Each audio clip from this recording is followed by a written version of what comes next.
Assalamualaikum warahmatullahi wabarakatuh. Selamat malam. Kami dari kelompok 3 ingin mempresentasikan hasil dari laporan praktikum kami tentang biodiversitas flora dan fauna di lingkungan sekitar pada mata kuliah biologi umum.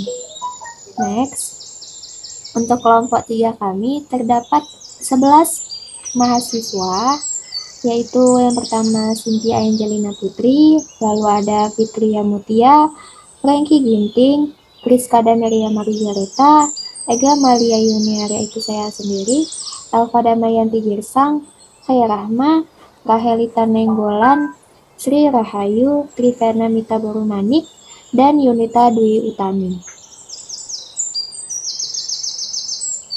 Baik, pada pembahasan pertama yaitu mengenai pendahuluan tujuan percobaan yang akan dijelaskan oleh Cynthia Angelina Putri. Kepada Cynthia, saya persilahkan.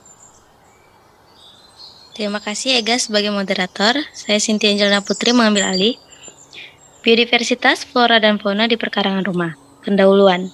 1. Tujuan percobaan. Dalam tujuan percobaan ini, kita diwajibkan untuk mengetahui jumlah dan jenis flora dan fauna di perkarangan rumah. 2. Mengetahui manfaat dan nilai keanekaragaman hayati. 3. Sebagai bahan pemenuhan tugas mata kuliah biologi umum. Next. Biodiversitas flora dan fauna di Sumatera. 2. Tinjauan teoritis. Biodiversitas flora dan fauna di Sumatera. Sumatera merupakan salah satu provinsi di Indonesia yang kaya dengan sumber keanekaragaman hayati. Sebagian besar wilayah Sumatera masih merupakan hujan tropis alami dan dilindungi. Berbagai spesies langka masih dapat dijumpai, misalnya Rafflesia arnoldi atau bunga terbesar di dunia, harimau Sumatera, siamang, tapir, rusa, beruang, dan berbagai jenis burung dan kupu-kupu. Sumatera juga memiliki beberapa taman nasional, yaitu Taman Nasional Siberut yang terdapat di Pulau Siberut atau Kabupaten Kepulauan Mentawai, dan Taman Nasional Kerinci Sebelat. Taman Nasional Bukit Barisan Selatan atau TNBBS merupakan perwakilan dari rangkaian pegunungan Bukit Barisan yang terdiri dari tipe vegetasi hutan mangrove, hutan pantai, hutan palma tropika sampai pegunungan di Sumatera. Next. Biodiversitas flora dan fauna di perkarangan rumah. Biodiversitas flora dan fauna di perkarangan rumah merupakan jenis hewan dan tumbuhan pada umumnya seperti adanya jenis 1. Fauna, 2. Mamalia, aves, pisces, reptil, dan seterusnya. 3. Flora.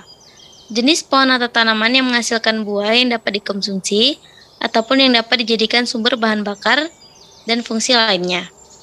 Biodiversitas di perkarangan adalah jenis flora dan fauna yang sengaja dirawat oleh manusia. Sebagai contoh adalah flora, bunga kemboja, bunga janda bolong, bunga aglonema, pohon pucuk merah, pohon belimbing, dan lain-lain. Pada fauna terdapat kucing, semut, jangkrik, dan lain-lain. Saya kembalikan kepada Ega. Baik, untuk selanjutnya akan dibahas dengan teman saya, yaitu Fitri Mutia. Kepada Fitri, saya persilahkan. Baik, terima kasih Ega. 3. Alat dan bahan. Bahan yang pertama, kamera 1 buah. Untuk alat tulis 1 buah. Next. 4. Proses kerja. 1. Pertama, setiap mahasiswa mengamati dan mendata jumlah jenis-jenis flora dan fauna di sekitar rumah selama 1 jam. 2. Foto masing-masing flora dan fauna yang kita amati. 3. Lalu catat hasilnya. Hasil dan pembahasan. Flora 1. Pohon enang Arenga pinnata. Kingdom Plantae. Divisi Magnolophyta. Kelas Liopsida. Ordo Arecales. Famili Arecacea. Genus Roystonea. Spesies Roystonea regia, lokasi Persea Kabupaten Toba Samosir, jumlah 12. 2. Pisang Musa, Kingdom Plantea, divisi Spermatopita,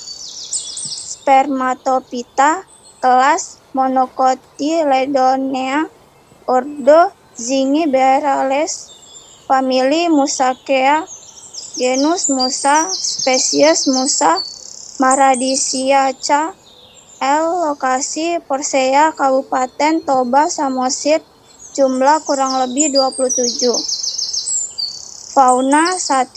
Ayam Gallus domesticus, Kingdom Animalia, Phylum Chordata, kelas Aves, ordo Galliformes, famili Phasianidae, genus Gallus, spesies Gallus domesticus, lokasi Mahoto Riau, jumlah 8 ekor. 2. Entok Cairina moschata, Kingdom Animalia, Phylum Chordata, kelas Aves, ordo Anseriformes, familum Antadidae, genus Cairina, spesies C. moschata, lokasi Mahoto Riau, jumlah 2 ekor. Saya kembalikan kepada Ega.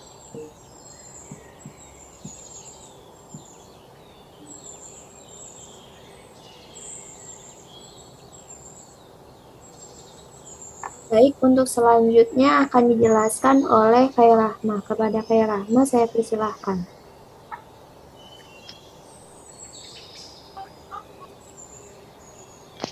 Baik, untuk selanjutnya ada pohon kelapa, Cocos nucifera, kingdomnya Plantae, divisi Magnoliophyta, kelas Liliopsida, ordo Aracales, family Araceaceae, genus Cocos, spesies Cocos nucifera L, lokasi Persea Kabupaten Toba Samosir, jumlahnya ada 5. Kemudian ada pohon coklat atau Theobroma cacao, kingdomnya ada Plantae,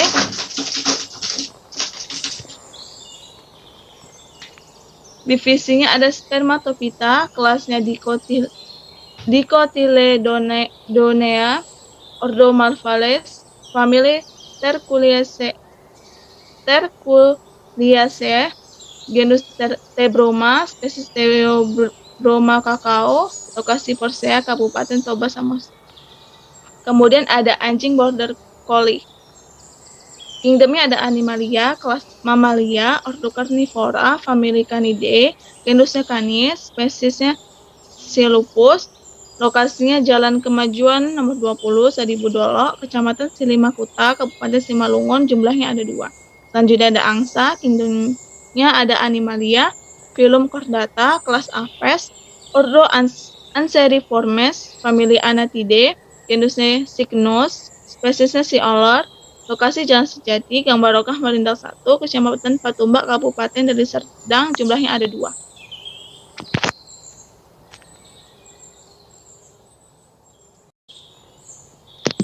Selanjutnya ada alpukat Persea americana, kingdomnya Plantae, divisi Magnoliophyta, kelas Magoliopsida, ordo Laurales, famili Lauraceae, genusnya Persea, spesiesnya Persea americana, lokasinya ada Persea, Kabupaten Toba Samosir, dan jumlahnya ada 3. Selanjutnya kemiri, Aleurites mollucanus, kingdomnya Plantae, divisi Magnoliophyta, kelasnya Magnoliopsida, ordo Malpighiales, famili Euphorbiaceae, genusnya Aleurites, spesies A. mollucana. Lokasinya di Persea Kabupaten Toba Samosir, jumlahnya ada 15. Selanjutnya ada kucing. Kingdomnya Animalia, Phylum Chordata, kelasnya Mammalia, ordo Carnivora, famili Felidae, genusnya Felis, spesies Felis catus. Lokasinya Dusun 2, Desa Dagang Kelambir, Gang Wakaf, Kecamatan Tanjung Rawa, Kabupaten Deli Serdang. Jumlahnya ada 3. Lanjut ada semut api atau Solenopsis. Kingdom Animalia, Phylum Arthropoda, kelasnya Insecta. Ordonya Hymenoptera, famili Formicidae, genusnya Solenopsis, spesies Solenopsidini, lokasi Jalan Durung nomor 149, ke Sidoret, Kecamatan Medan Tembung, jumlahnya kurang lebih 50.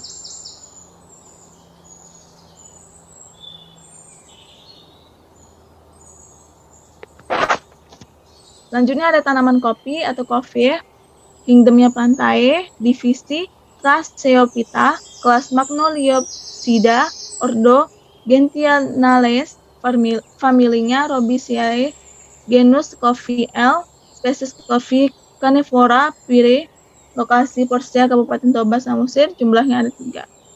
Tanaman petai atau Parkia speciosa, kingdom Plantae, divisi Magnoliophyta, kelas Magnoliopsida, ordo Fabales, famili Fabaceae, genusnya Parkia, spesies P. speciosa, lokasi Porcia, Kabupaten Toba, Samosir, jumlahnya 3.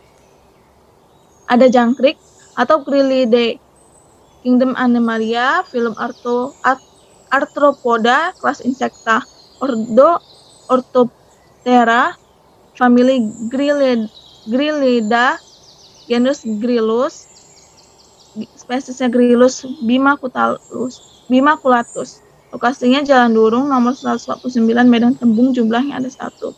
Ada bekicot atau Achatina fulica, kingdom Animalia, phylum Mollusca, kelas Gastropoda, ordonya Stylomatopora, famili Arcatinidae, genusnya Arcatina, spesies Afulica, lokasi Jalan Durung nomor 149, Medan Tembung, jumlahnya ada 3. Selanjutnya akan dijelaskan oleh Ega untuk membahas selanjutnya.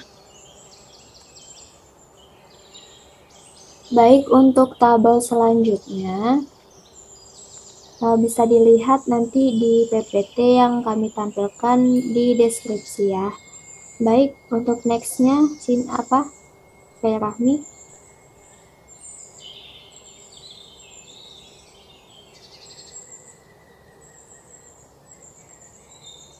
Langsung ke grafik aja. Ya. Langsung next ke slide grafik aja. Oke. Tabel-tabel ini akan kami tampilkan nanti di PPT yang akan di-share di deskripsi. Baik, untuk grafik ini akan dijelaskan oleh Rahelita Nenggolan. Kepada Rahelita, saya persilahkan.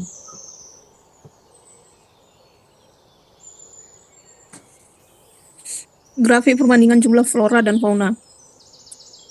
Total fauna dan flora yang ada, fauna 8 jenis, flora 36 jenis.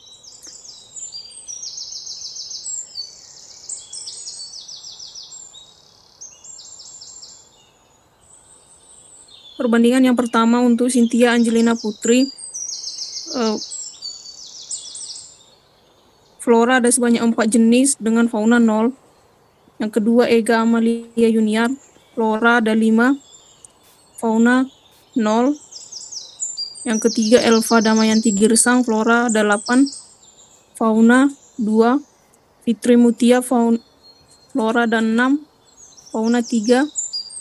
Frankie Ginting, flora 1, fauna 0. Friska Damaria Margareta, flora 10, fauna 0. Kai Rahma, flora 4, fauna 2. Rahelita Nenggolan, flora 43, fauna 0. Sri Rahayu, flora 20, fauna 0. Trivena Mita Borumanik, flora 2, fauna 10. Yunita Dwi Utami, flora 17, fauna 0. Next slide. Pembahasan. Yang pertama, spesies flora dan fauna yang paling banyak ditemukan. Yang paling banyak ditemukan ialah tumbuhan dikotil dengan potensi penghasil buah, sedangkan untuk fauna, mamalia dan aves. Persebaran flora dan fauna di beberapa lokasi berbeda karena dipengaruhi oleh faktor persebaran flora dan fauna di beberapa lokasi berbeda-beda karena dipengaruhi oleh beberapa faktor diantaranya. Yang pertama, faktor iklim yang meliputi suhu, sinar matahari, kelembapan udara, juga curah hujan. Yang kedua, faktor fisiografis yang meliputi perbedaan ketinggian tempat dan bentuk lahan.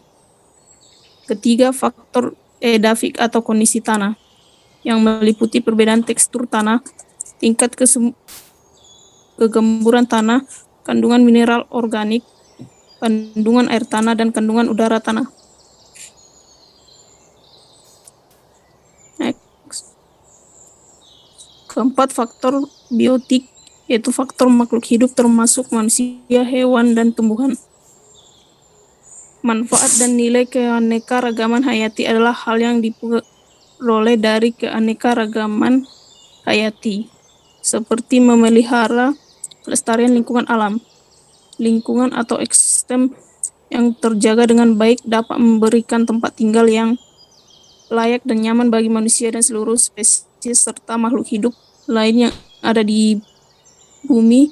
Oleh karena itu, pemanfaatan sumber daya hayati harus dilakukan secara bijaksana, karena semakin tinggi tingkat keanekaragaman hayati, akan semakin baik dan stabil suatu ekosistem. Keanekaragaman hayati memiliki banyak manfaat, baik yang secara langsung dapat dirasakan maupun tidak. Secara umum, manfaatnya terbagi ke dalam 3 kelompok, yaitu jasa ekosistem, sumber daya hayati, dan manfaat sosial. Sumber daya alam penghasil kebutuhan primer atau sekunder. Kebutuhan akan sandang, pangan, dan papan dapat terpenuhi dari berbagai macam daya hayati. Misalnya, untuk keperluan sandang, sumber daya hayati yang dapat dimanfaatkan diantaranya wol, kapas, serat kepompong, ulat sutra, dan masih banyak lagi. Baiklah, selanjutnya akan dijelaskan oleh Sri Rahayu. Kepada Sri Rahayu, saya persilahkan. Baik, terima kasih Ega. 2. Sumber plasma nutfah. Keanekaragaman hayati yang ada menyimpan berbagai macam genetik yang tersimpan dalam setiap organisme. Keragaman genetik tersebut akan menjadi sumber bagi manusia untuk pemuliaan berbagai jenis tumbuhan dan hewan. 3. Manfaat keilmuan. Keanekaragaman hayati dapat menyediakan berbagai objek penelitian yang berguna bagi kehidupan manusia, seperti mengamati evolusi yang terjadi di lingkungan. 4. Manfaat dalam ekologi. Keanekaragaman hayati merupakan komponen ekosistem yang sangat penting, misalnya hutan hujan tropis. Hutan hujan tropis memiliki nilai ekologis atau nilai lingkungan yang sangat penting bagi bumi. 5. Estetika. Dari segi kebutuhan estetika, banyak berbagai jenis tumbuhan dan hewan yang dapat dimanfaatkan. Namun tentunya pemanfaatan ini harus memerhatikan hukum yang berlaku karena banyak jenis-jenis tumbuhan maupun hewan eksotis yang dilindungi akibat terancam punah. 6. Kestabilan alam. Keanekaragaman hayati memiliki peran tersendiri bagi alam. Keragaman ini sangat berperan penting dalam menjaga kestabilan interaksi dan daur materi yang ada di alam. Bayangkan apabila suatu spesies jumlahnya sangat banyak karena tidak ada yang memangsanya. Makin besar populasi spesies tersebut akan berakibat pada punahnya spesies yang menjadi makanannya. Hingga pada akhirnya spesies tersebut dapat punah dengan sendirinya karena makanannya habis. Begitulah pentingnya peran keragaman hayati untuk menjaga keseimbangan alam.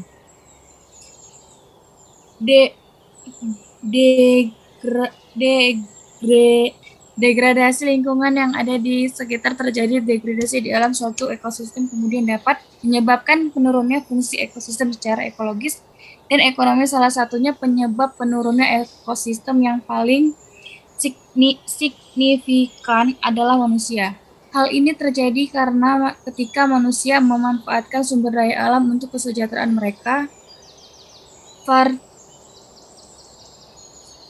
Degradasi yang terdapat di lingkungan sekitar yang paling umum adalah degradasi lahan. Degradasi lahan adalah proses penurunan produktivitas lahan, baik yang sifatnya sementara maupun tetap. Ada dua faktor penyebab terjadinya degradasi lingkungan, yaitu faktor alam dan faktor manusia. Degradasi faktor alam yang terjadi di Indonesia meliputi gunung meletus, tsunami, gempa bumi, angin topan, dan lain-lain. Ketika degradasi disebabkan oleh alam, maka alam jugalah yang akan mengembalikan lingkungan ke keadaan seimbang. Disebut juga konsep homoestatis. Degradasi faktor manusia yang terjadi di Indonesia sangat banyak seperti membuang sampah sembarangan, menebang pohon secara liar, pemburuan liar, pembakaran hutan, dan masih banyak lainnya. Namun tindakan utama manusia yang menyebabkan degradasi lingkungan adalah deforestasi. Deforestasi biasanya diartikan sebagai kehilangan hutan. Kehilangan hutan rata-rata terjadi akibat pembukaan lahan hutan yang dilakukan manusia untuk kepentingan ekonomi. Padahal, hutan merupakan sumber daya alam yang sangat vital bagi kehidupan manusia. Slide selanjutnya, saya kembalikan kepada Ega. Baik, Sri Rahayu, terima kasih. Untuk selanjutnya akan dijelaskan oleh Trivena Mita. Kepada Trivena, saya persilakan. Baik, terima kasih kepada Ega. Yang keenam yaitu kesimpulan dan saran. Pertama itu kesimpulan. 1. Penyebab biodiversitas di masing-masing wilayah dipengaruhi oleh keadaan lingkungan sekitar. Persebaran flora dan fauna di beberapa lokasi berbeda-beda karena dipengaruhi oleh beberapa faktor di antaranya. Yang pertama yaitu faktor iklim yang meliputi suhu, sinar matahari, kelembapan udara, juga curah hujan. Yang kedua yaitu faktor fisiografis yang meliputi perbedaan ketinggian tempat dan bentuk lahan. Yang ketiga yaitu faktor edafik atau kondisi tanah yang meliputi perbedaan tekstur tanah, tingkat kegemburan tanah, kandungan mineral, organik, kandungan air tanah, dan kandungan udara tanah. Yang keempat yaitu faktor biotik, yaitu faktor makhluk hidup termasuk manusia, hewan, dan tumbuhan. Yang kedua yaitu ada degradasi yang terdapat di lingkungan sekitar, yang paling umum adalah degradasi lahan. Degradasi lahan adalah proses penurunan produktivitas lahan, baik yang sifatnya sementara maupun tetap. Ada dua faktor penyebab terjadinya degradasi lingkungan, yaitu yang kedua itu saran. Melestarikan lingkungan alam akan sangat bermanfaat untuk setiap makhluk hidup, di antaranya. Yang pertama, sumber daya alam penghasil kebutuhan primer atau sekunder. Kebutuhan akan sandang, pangan, dan papan dapat terpenuhi dari berbagai sumber daya hayati. Misalnya, untuk keperluan sandang, sumber daya hayati yang dapat dimanfaatkan di antaranya wol, kapas, serat, kepompong ulat sutra, dan masih banyak lagi. Yang kedua, sumber plasma nutfah. Keanekaragaman hayati yang ada menyimpan berbagai macam genetik yang tersimpan dalam setiap organisme. Keragaman genetik tersebut akan menjadi sumber bagi manusia untuk pemuliaan berbagai jenis tumbuhan dan hewan. Yang ketiga, yaitu manfaat keilmuan. Keanekaragaman hayati dapat menyediakan berbagai objek penelitian yang berguna bagi kehidupan manusia, seperti mengamati evolusi yang terjadi di lingkungan. Baik, untuk selanjutnya akan dibahas oleh Yunita Dwi Utami. Kepada Yunita, saya persilahkan. Baik, terima kasih Ega. Saya akan melanjutkan. 4. Manfaat dalam ekologi. Keanekaragaman hayati merupakan komponen ekosistem yang sangat penting. Misalnya hutan hujan tropis. Hutan hujan tropis memiliki nilai ekologis atau nilai lingkungan yang penting bagi bumi. Yang kelima, Estetika. Dari segi kebutuhan estetika, banyak berbagai jenis tumbuhan dan hewan yang dapat dimanfaatkan. Namun tentunya pemanfaatan ini harus memperhatikan hukum yang berlaku karena banyak jenis-jenis tumbuhan maupun hewan eksotis yang dilindungi akibat terancam punah. Yang keenam, kestabilan alam. Keanekaragaman hayati memiliki peran tersendiri bagi alam. Keanekaragaman ini sangat berperan penting dalam menjaga kestabilan interaksi dan daur materi yang ada di alam. Bayangkan apabila suatu spesies jumlahnya sangat banyak karena tidak ada yang memangsanya. Makin besar populasi spesies tersebut akan berakibat pada punahnya spesies yang menjadi makanannya, hingga pada akhirnya spesies tersebut dapat punah dengan sendirinya karena makanannya habis. Begitulah pentingnya peran keanekaragaman hayati untuk menjaga keseimbangan alam. Mari melestarikan alam bersama-sama. Next. Saya kembalikan kepada Ega. Baik, sampai di situ saja presentasi dari laporan praktikum tentang biodiversitas flora dan fauna di lingkungan sekitar. Jika ada kesalahan kata dari kami, mohon dimaafkan. Wassalamualaikum warahmatullahi wabarakatuh. Selamat malam.